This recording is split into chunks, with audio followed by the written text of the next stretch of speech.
When I was in my early 20s, I used to listen to an industrial music band who put out an album titled, "The Mind is a Terrible Thing to Taste," which I have to say quite accurately describes our addictive relationship to the mind. On one hand, we're constantly engaging with it, talking to ourselves, figuring stuff out, using it to entertain ourselves, keep ourselves company. And on the other hand, that same mind constantly bombards us with doubts, problems, fears, stress, and the like. So today, we're going to take a closer look at that mind and break it down so that we could see it for what it really is and ask ourselves the most important question of all: do we even need it?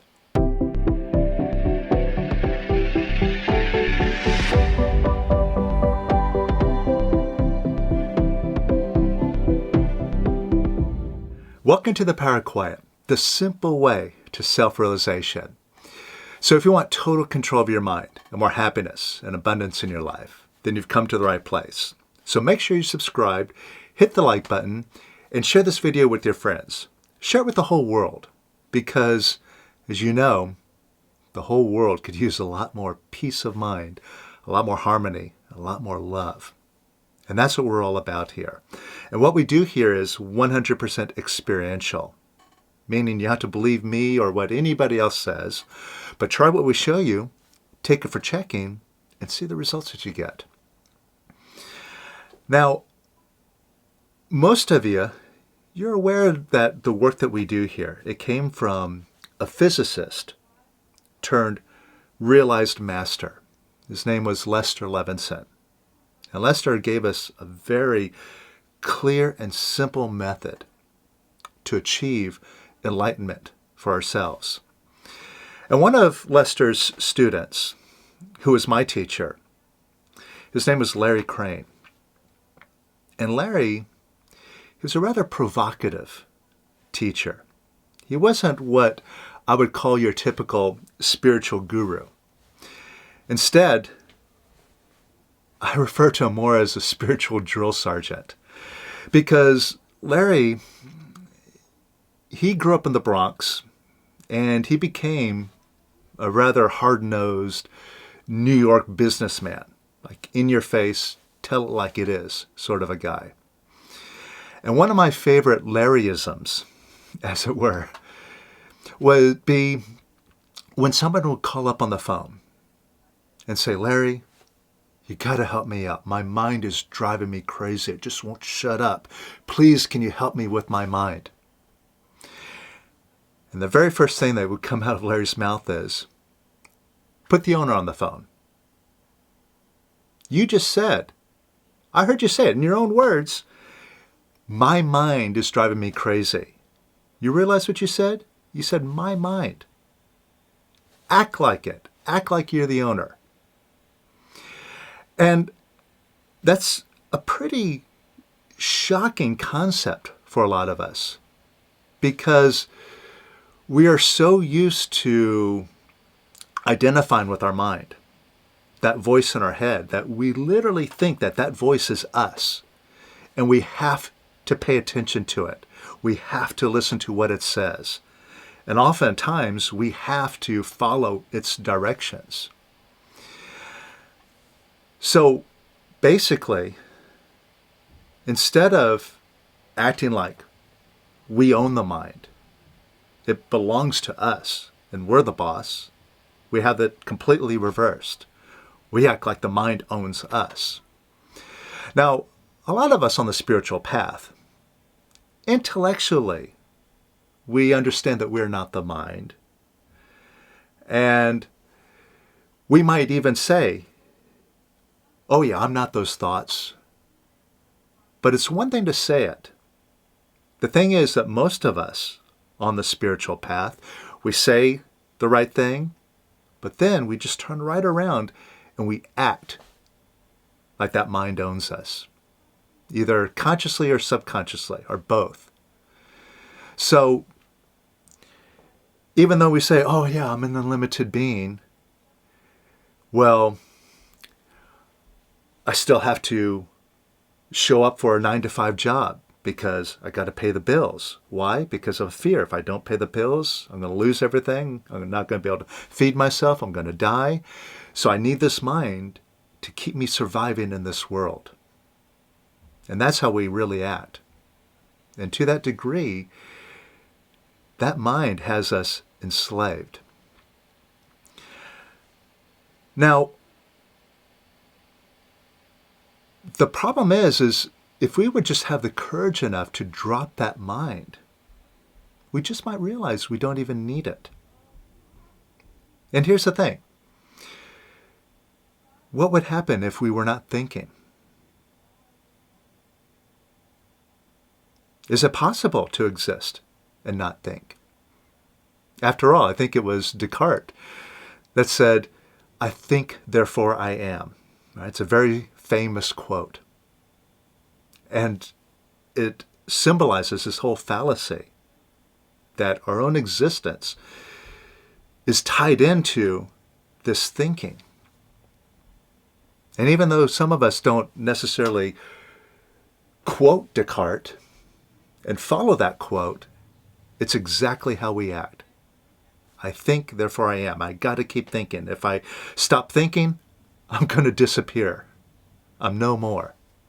But what would happen if we weren't thinking? What would we be left with? We would just be. And every one of us has experienced moments in our life where we were not thinking. We were just being. And those moments have been some of the best moments of our life. Just think back to, for example, when you saw the most beautiful sunset. Maybe you're on vacation in Hawaii and the sun is just setting down on the ocean and you have all these incredible colors bursting through the sky. And you're like, whoa, my God, I can't believe what I'm seeing. You're literally awestruck. Your mind is blown. You don't even have the capacity to think. All you can do is just be there and take it all in. And in that moment, you're like, I don't want to be anywhere else on this planet. I want to be right here, right now. Now, another time where we experience a very brief glimpse of this beautiful state of no thinking is when we have our biggest desires satisfied. For example, when we have our sexual desires satisfied. Just think about whenever you have an orgasm. In that moment, are you thinking about your to-do list for the next day? That meeting that you have to go to on Thursday? Or the shopping list, right? What do you need out of the fridge? You're not thinking of any of that stuff. You're just lying there like, oh my God, I'm totally in bliss, totally satiated. You're not thinking of anything. Now, unfortunately, that moment is very short-lived. It doesn't take long, maybe just a few seconds of that blissful, peaceful state until the mind starts coming back in with its fears and its doubts and its judgments. Maybe start judging yourself. Well, why did I do that? Why did I do that with that person? Are you judging your partner? And there you are, right back in your mind with all of its negativity, all of its stories, all of its problems, all of its drama, where you're always agitated. Now the problem is somewhere deep in, we think, I need that mind. I got to hold on to it. I got to keep paying attention to it. Keep feeding it my energy. And if I lose my mind, I lose everything. I lose the ability to live and thrive in this world. And without this mind, I'm a goner. Now, there's another master by the name of Amma. She's also known as the hugging saint. She comes out of India and she travels the whole world. And she does this thing called darshan, where people line up and she gives each person a hug. Now, she was doing an event somewhere in Europe, and there was a French television crew there with a reporter who was asking Amma some questions. And I forget what the actual question was that she was asking about the mind and what it's like to, have stillness, be in complete stillness. And Amma's answer was just so simple and easy to digest. The way that she put it is, when you quiet your mind, you don't lose it. It's just like having a remote control in your hand. But now, you're the one who's in charge. And you decide to push the buttons and tell that remote, or whatever it is, tell that mind to do your bidding, right? You have that remote in your hands, you push the buttons. You're in charge. And that was her explanation, just nice and simple. And that's really the way it is. You don't lose anything. It's just, rather than having this out-of-control mind that constantly bombards you with stories of limitation, lack, problems, struggles, fears, all that stuff is gone. And you're so peaceful. And you're so powerful. And you're more powerful than you've ever been holding on to that mind. So that was Lester's whole purpose in coming up with this method. This 6-step method is designed to just simply eliminate the mind.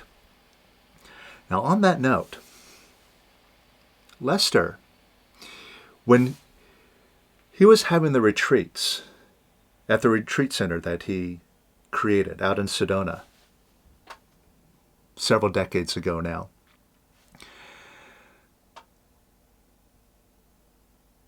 he was always recommending that the graduates go watch a certain movie.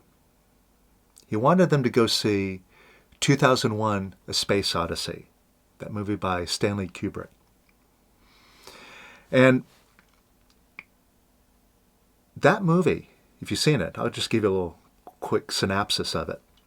There's a spaceship that's just traveling out for a long-term mission deep into space. And so it's traveling, the crew is in sleep mode, right? They're in stasis. And so they're asleep while the computer is piloting the ship.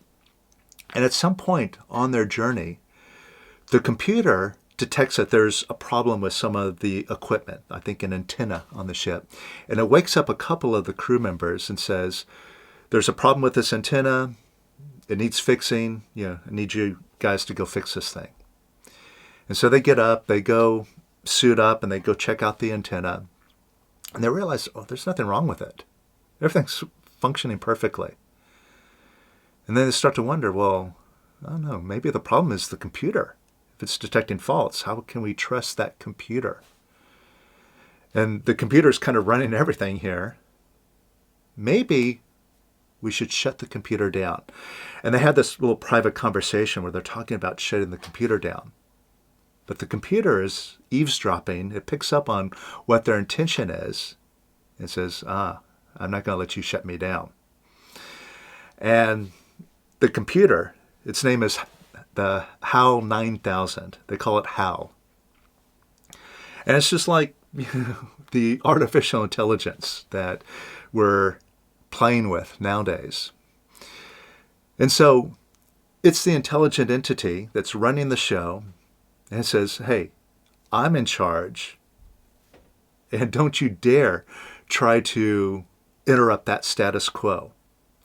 And so Hal, he kills the rest of the crew that's still in sleep, and the two guys that were up, he kills one of them outside of the ship, and the other one is goes out of the ship to retrieve the other one. And while he's out of the ship, Hal locks down the ship and doesn't allow him to get back in.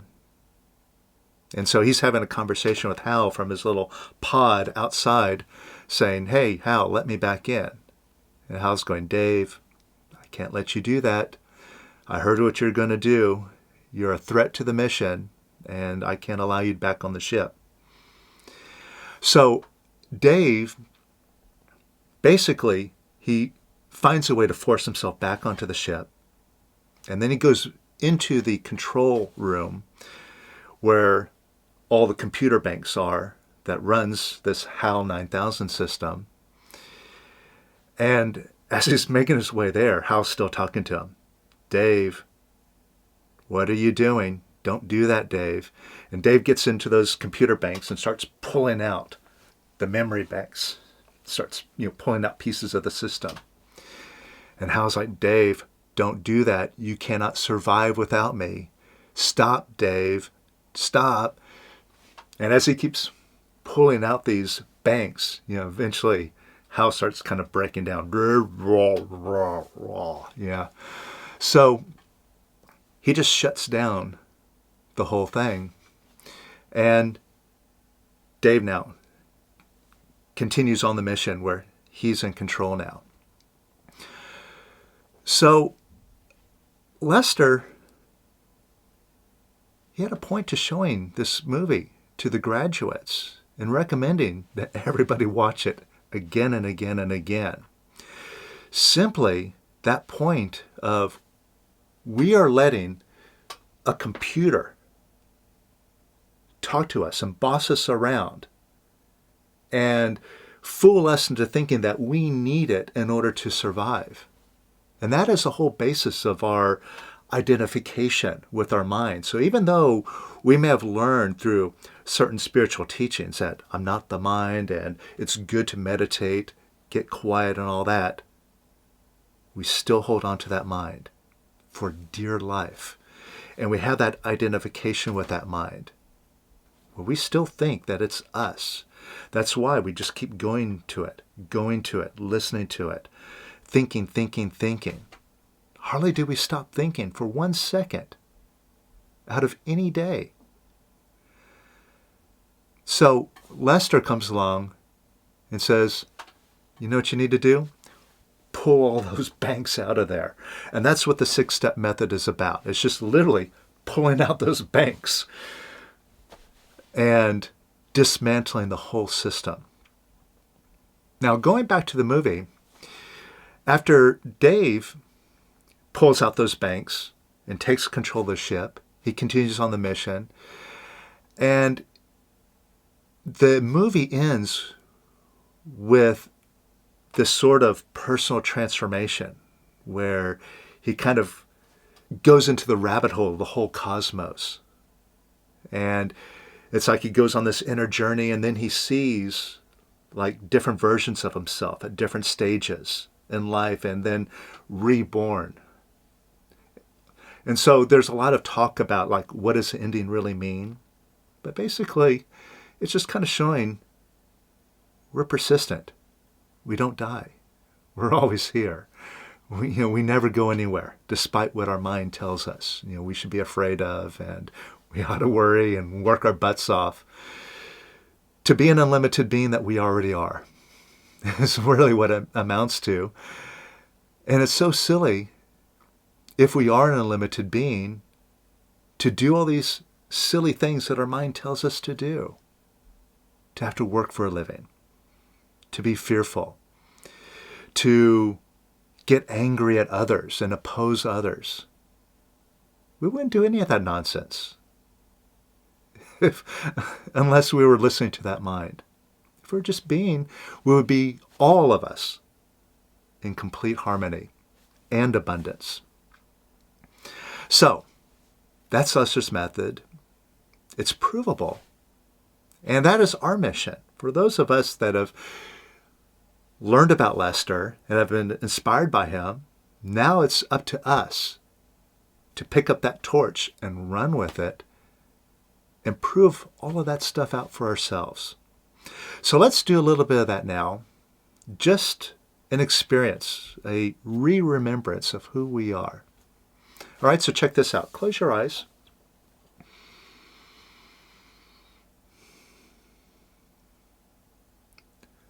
And like I said, the mind, it works just like a computer. And most of us, we still have viruses in our computer. And those viruses are all from all the feelings and negative thoughts that we've suppressed. We try to push them away or push them down because we don't like them. We don't like how they feel. We don't like what those words say, how they sound. And so we try to distract ourselves or drown out those words, crank up the music so we don't have to listen to our mind. Stuff like that. But that doesn't make that negativity go away. Right? The more we try to push them away or push them down, we're collecting them and they run like viruses. So feelings like fear, frustration, and so on. So think about something that frustrates you in your life right now. Maybe it's a problem that you've been trying to resolve. Or maybe it's a big dream of yours that you've been wanting to have, but you haven't been able to achieve. And you're frustrated about that. Frustrated about what's going on in your life.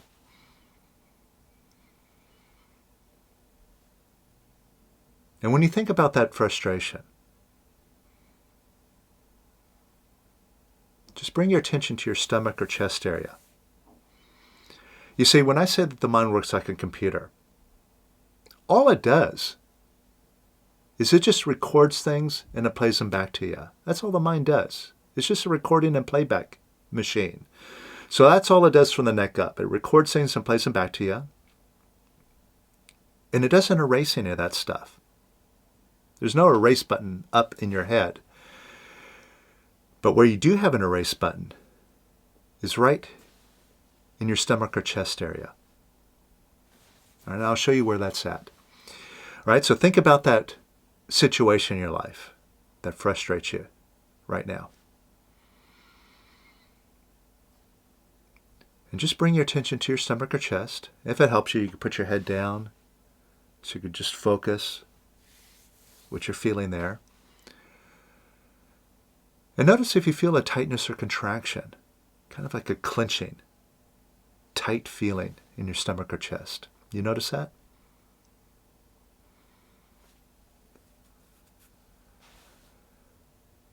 Right? That's showing you where you're pushing down that frustration. And when you push down that frustration, does that make the frustration go away?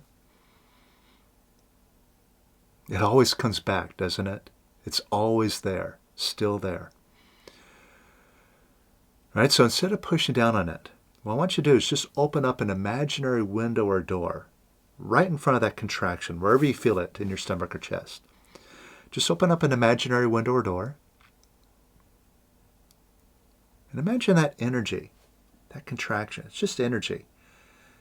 Just imagine it just going out the door right now. And you could visualize it however you want. There's no right or wrong way to do it. You can just see it as water flowing out or smoke drifting out, whatever. Just watch that energy leave out that door.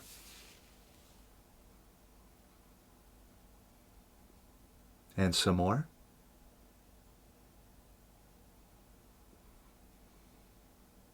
And even more.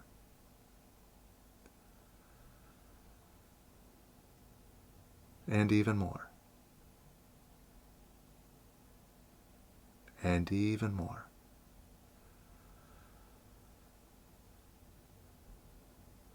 And even more.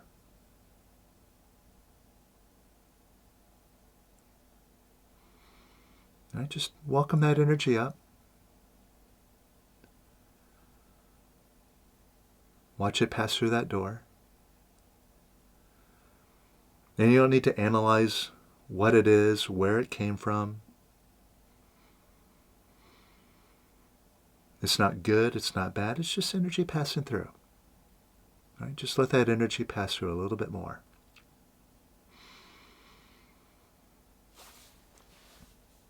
And even more.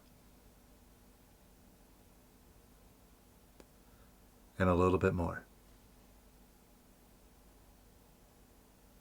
All right? Now notice how you feel. Just notice if you feel a little bit lighter. That's all we're looking for. Just a lighter feeling. Notice the difference?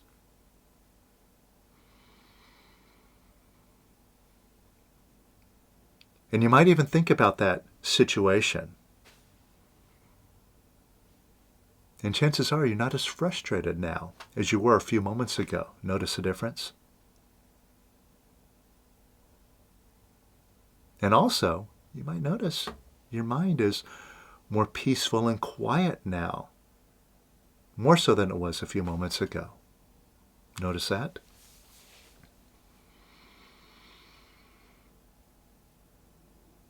You see, if you didn't have any frustration, if you didn't have any worries, if you didn't have any problems, what would you have to think about?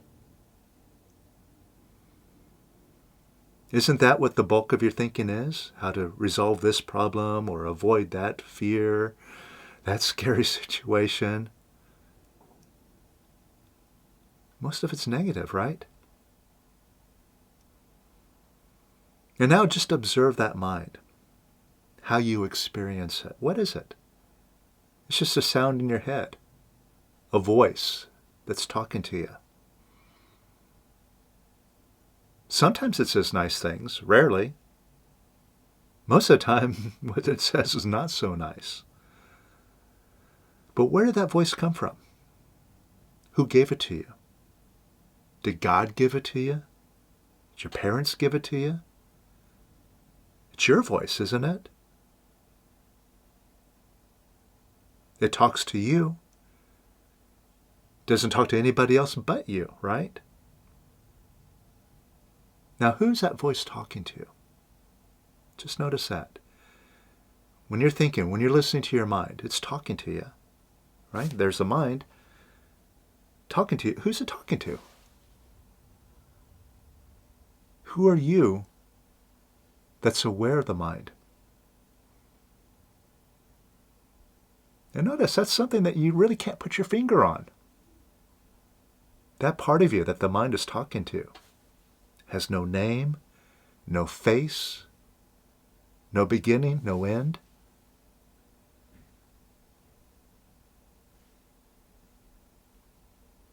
It's still and peaceful, that presence. And all the turmoil is in the mind itself. So again, this is the big fallacy that a lot of us have, is we think that that mind is us. We identify it either consciously or subconsciously, which is why we keep listening to it, why we keep it around.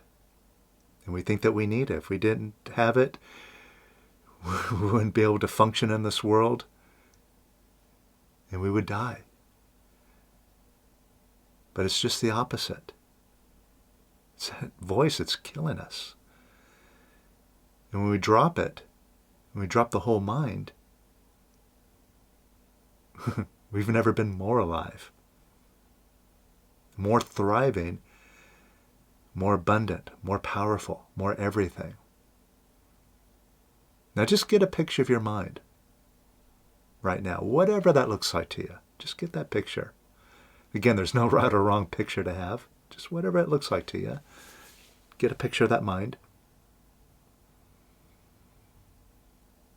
And since you're the boss, just imagine that picture now, evaporating and dissolving.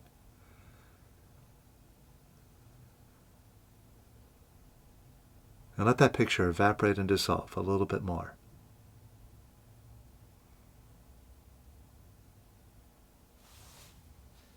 And some more.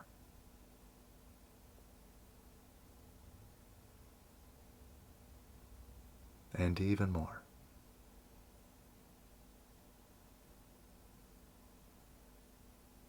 And what are you experiencing now?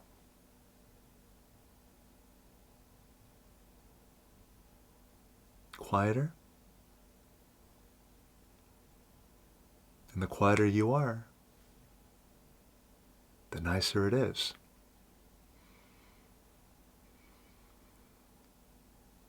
So that's a simple thing. That's Lester's message. And that is our simple mission in life. That's our purpose in being here. Not to be the greatest writer, the greatest salesperson, any of that nonsense, the greatest husband or wife or whatever. It's to realize who we are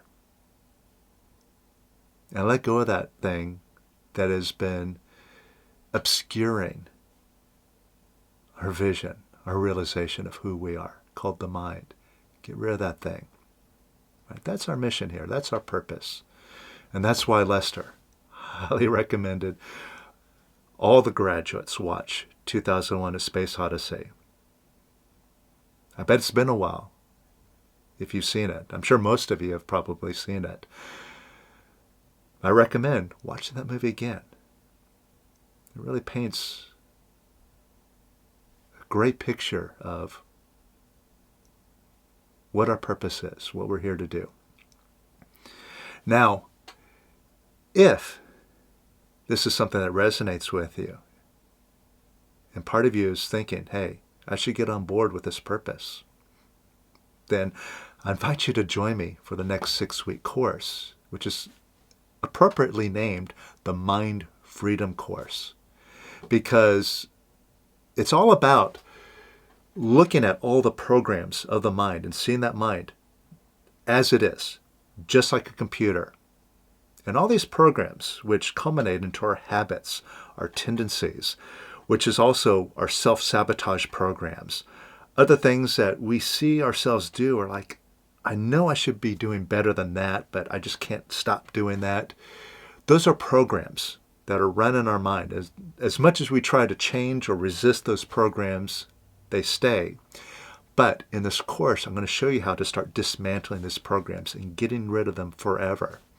And ultimately, we're going to go after the master program that it has us completely captivated to that mind and the ego and keeps us enslaved to that thing so that we can eliminate that program and be totally free. This is a very advanced releasing course, but if you've been doing this work, you're probably up to it. So I'll leave a link to it down in the description below, also in the little card right up there. So you can go check that out. It starts April 10th, and it's called the Mind Freedom Course. And that's what we're going to do. Be free. So join us and keep discriminating about that mind. Keep being present. Keep paying attention. What's really going on? And pay attention to who's really in charge, who you are. All right? So happy releasing, and I'll see you on the next video.